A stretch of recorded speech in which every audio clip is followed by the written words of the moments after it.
Shaukat in front of you and I am going to present here the topic हमारे माशरे की बर्बादी कुरान से रिश्ता तोड़ना। पहले उस अल्लाह ताला का लाख लाख शुक्र है जिसने हमें यहाँ जमा होने की तौफीक अता फरमाई। उसके बाद हुजूर अक़दस सल्लल्लाहु अलैहि वसल्लम पर करोड़ों दुरूद जिसने हम तक दीन की रोशनी पहुँचाई। हुजूर सल्लल्लाहु अलैहि वसल्लम की वो हस्ती है जिसने अपनी उम्मत के लिए रातों को रोया है। ये वो हस्ती है जिसने अपनी उम्मत के लिए रातों को गोया भूखा सोया करते थे। हुजूर सल्लल्लाहु अलैहि वसल्लम की वो हस्ती है जिसको 1,24,000 पैगंबरों में से मेराज का वाक़ा नसीब हुआ। और जब अल्लाह ताला ने हुजूर अकरम सल्लल्लाहु अलैहि वसल्लम को मेराज के वाक़ा पर जहन्नम का दीदार करवाया तो ये बात कहने लगी मेरी उम्मत का क्या होगा। और इस मेराज के वाक़ा ने साइंस की एक ऐसी थ्योरी को बयान किया है जो इससे पहले कभी शायद बयान नहीं की गई थी। वो ये थ्योरी है कि अगर कोई चीज़ स्पीड ऑफ लाइट यानी 3 × 10⁸ मीटर पर सेकेंड स्पीड से ज़्यादा स्पेस में चला जाए तो उस चीज़ के लिए वक्त रुक जाता है। और साइंस ने इसी थ्योरी को स्पेशल रिलेटिविस्टिक टाइम डायलेशन का नाम दिया है।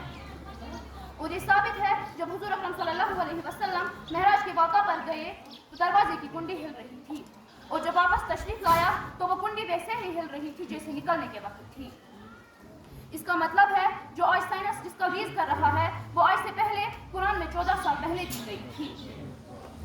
इतना ही नहीं इसके अलावा कई और सारी डिस्कवरीज जैसे रिलेटिविटी है, क्वांटम मैकेनिक्स है, बिग बैंग थ्योरी है, ब्लैक होल्स एंड पल्सर्स है, जेनेटिक एम्ब्रियोलॉजी है, मॉडर्न जियोलॉजी है, thermodynamics, even the laser and hydrogen fuel cells भी है। इन सारी नजरियात का जिक्र उस वक्त कुरान में था जब वो नाजिल किया गया था। और जब साइंसदानों ने इन नजरियात पर काम किया तो बोला हाँ ये सच है, तो फिर हमें यकीन आया। मगर बदकिस्मती की बात यह है अगर हमने कुरान में दी गई बातों पर यकीन किया होता तो आज हमारा माशरा इतना खराब नहीं होता। अगर हमने कुरान से रिश्ता रखा होता तो आज मुस्लिम बेटी बाजार की रौनक नहीं बन चुकी होती, तो आज हमारी इस बहन ने पैसों में अपना ईमान फरोख्त नहीं किया होता। जनाब सदर जरा गौर करें, जब हमारे कश्मीर डिस्ट्रिक्ट श्रीनगर में पिछली बार न्यू ईयर मनाया गया था तो कैसी मुस्लिम बेटियां नाच रही थी। वहाँ पे समझ ही नहीं आ रहा था इनमें कोई मुस्लिम बेटी भी है या नहीं, हालांकि वो सारी मुस्लिम बेटियां ही थी। जनाब मोहम्मद रसूलुल्लाह सल्लल्लाहु अलैहि वसल्लम को कौन सा मुँह देंगे हम जिसने हमें अंधेरे से निकालकर रोशनी की तरफ लिया है, जिसने हमें जिल्लत और रुसवाई के मकामों से निकालकर इज्जत के मकाम हासिल करवाए हैं। अगर हमने कुरान उस तरह पढ़ा होता जिस तरह कुरान पढ़ना था तो आज ये मुआशरा इतना खराब नहीं होता। अगर हम अपनी कश्मीर की ही तरफ नज़र दौड़ाएं तो यहाँ पे सिवाय मगरिबियत की कुछ नज़र नहीं आता। मगर इस मगरिबियत के पीछे सिर्फ हमारा ही रोल अदा नहीं बल्कि हमारे वालिदैन की भी इसमें बहुत बड़ी मुदाखलत है। अगर उन्होंने हमें दुनियाई तालीम से ज़्यादा मुतवज्जह दीन की तालीम की तरफ दिया होता तो आज बिनते हवा सरेआम नहीं नाचती, तो मुसलमान आज इतने कमज़ोर नहीं होते। हमारे वालिदैन ने जितना जोर केमिस्ट्री, फिजिक्स, बायोलॉजी, मैथमेटिक्स में पढ़ने में दिया क्या उतना ही जोर दिया कुरान पढ़ने में? बिल्कुल भी नहीं। आज हर वालिदैन अपने बच्चों से कहता है बेटा उसको देखो वो बन गया है डॉक्टर, बेटा उसको देखो वो बन गया है IAS, लेकिन कोई माँ बाप कहता है बेटा उसको देखो वो बन गया है हाफिज़ कुरान। यही वजह है हमारा मुआशरा दिन ब दिन खराब होता जा रहा है। अगर हमने कुरान दिल से पढ़ा होता तो पता चलता औरत का मकाम क्या था इस्लाम में। हुजूर सल्लल्लाहु अलैहि वसल्लम ने कौन से दर्जात औरत को अता किए थे। आप देखें कश्मीर में फैशन शो शुरू हो रहा है, ये उस जमीन पर जिसको दुनिया की जन्नत कहा जाता था, और उसमें भी मुस्लिम बेटियां ही पार्टिसिपेट कर रही थी। हमें अपनी रोल मॉडल हज़रत फातिमा ज़हरा को बनाना था, हज़रत आयशा को बनाना था, लेकिन बनाया किनको है? बॉलीवुड और हॉलीवुड एक्ट्रेसेस को, जो हमें जहन्नम की तैयारी करवा रही है। अगर आज देखा जाए हम फर्क ही नहीं कर पा रहे कौन लड़की है और कौन लड़का है।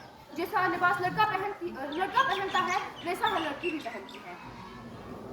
अगर हमने कुरान और हदीस की तरफ अपना ध्यान लगाया होता तो हमें पता होता ये दीन हम तक की मुसीबतों और तकालीफों के बाद पहुंचा है। अगर हमें पता होता तो हम आज ये बुर्का अपना सर से नहीं उतारते।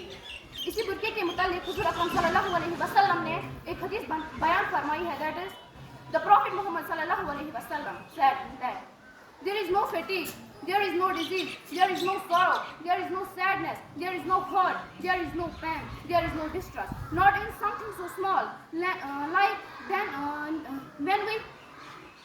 when you are putting your hijab on, the needle pricks you for a second. There is a second of pain, except Allah subhanahu wa ta'ala expiates some of sins for that. اس کا مطلب یہ ہے اگر حجاب کا اہتمام کیا جائے تو کتنا فائدہ مند ہوتا. آج یہ لڑکی شانہ بشانہ اپنے آپ کو لڑکوں کے ساتھ کمپیئر کر رہی ہے.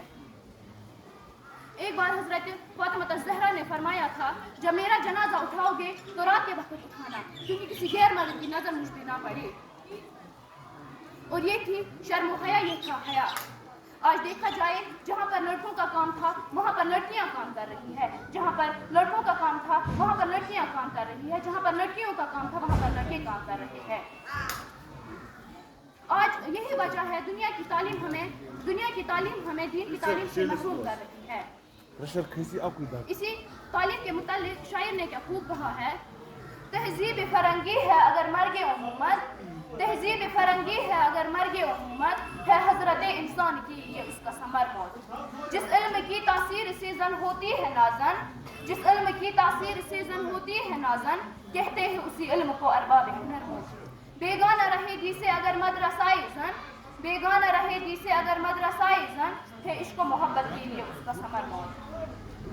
جناب صدر دنیا کا مشہور سائنٹسٹ آئزیک نیوٹن, جس نے فزکس کو کیا کچھ نہیں کیا, اس نے اپنی دنیا تو بسا لی لیکن مشرک تھا, اپنا آخرت جلا کر گیا. یہی ہے آج کی تعلیم کا حال, ہم اپنی دنیا تو بسا کر جاتے ہیں لیکن اپنی آخرت جلا دیتے ہیں. اب آخر پر میں اپنے اس موضوع کا اختتام اس شعر سے کرنا چاہتی ہوں. میں جو سچ کہوں تو برا لگے جو دلیل دوں تو ذلیل ہوں, کہ میں جو سچ کہوں تو برا لگے جو دلیل دوں تو ذلیل ہوں. یہ سماج جہل کی زد میں ہے, یہاں بات کرنا حرام ہے. ورحم انت خیر وآخر دعوانا ان الحمد للہ.